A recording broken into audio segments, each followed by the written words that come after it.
नमस्कार दोस्तों, station for you channel में आपका स्वागत है। आज अब मैं आपके लिए एक अहम कहानी लेकर आई हूँ। चलिए सुनते हैं। एक तड़पते हुए रेगिस्तान के बीचों बीच एक नन्ही चिड़िया रहती थी। उसका जीवन दुखों का एक अंतहीन सिलसिला था। वह गंभीर रूप से बीमार थी। उसके कोमल पंख झड़ चुके थे और शरीर पर एक भी पंख नहीं बचा था।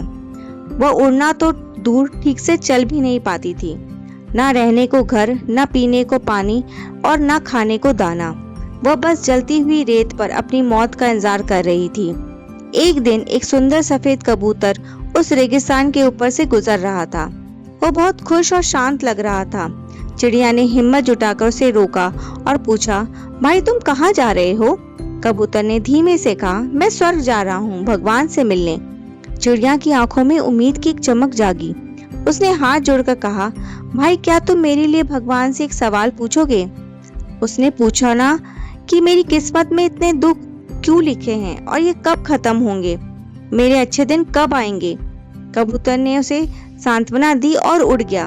जब कबूतर स्वर्ग पहुंचा और देवदूत को चिड़िया की हालत बताई तो देवदूत ने अपनी किताब देखी और उदास होकर कहा, भगवान ने इसके भाग्य में 10 साल का दुख और लिखा है। उसे अभी और तड़पना होगा।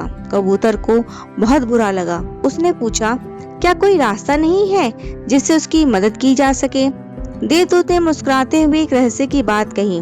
एक रास्ता है, उसे कहना कि वह हर हाल में शिकायत करना बंद कर दे।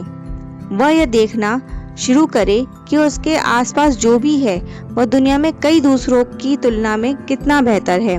उसे बस हर पल एक ही बोलना है कि हे भगवान, इस स्थिति में भी मुझे दूसरों से बेहतर रखने के लिए आपका शुक्रिया। कबूतर ने वापस आकर चिड़िया को भगवान का यह संदेश दिया।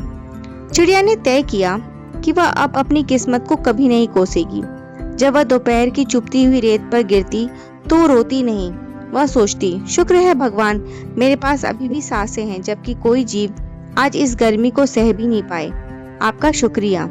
जब उसे भयंकर प्यास लगती और पानी की एक बूंद भी नहीं मिलती, तब वह कहती, शुक्र है भगवान, मेरे शरीर में अभी भी इतनी जान है कि मैं जिंदा हूँ और पानी की उम्मीद कर सकती हूँ। आपका शुक्रिया। जब बीमारी से उसका शरीर और कमजोर होता तो वह कहती, हे भगवान, आपने मुझे अभी भी सुरक्षित रखा है, जबकि शिकारी पक्षी कित्तों को मार देते। जो मेरे पास है उसके लिए आपका शुक्रिया। धीरे धीरे चमत्कार होने लगा। जहाँ चिड़िया शिकायत करती, वहाँ अब शुक्रिया के शब्द थे। जैसे जैसे उसका मन हल्का हुआ, उसके शरीर पर नए और रेशमी पंख आने लगे। देखते ही देखते उस सूखे रेगिस्तान में काले बादल छा गए। मूसलाधार बारिश हुई और बहुत एक सुंदर तालाब बन गया। चिड़िया पूरी तरह स्वस्थ थी और नीले आसमान में ऊंची उड़ानें भर रही थी। ठीक 10 दिन बाद कबूतर फिर वहीं से गुजरा। वह अपनी आंखों पर विश्वास नहीं कर पा रहा था। जहाँ रेगिस्तान था वहाँ हरियाली थी। उसने तुरंत स्वर्ग जाकर देवदूत से पूछा, आपने तो कहा था कि उसे 10 साल और तड़पना है, फिर 10 दिन में कैसे मुमकिन हुआ?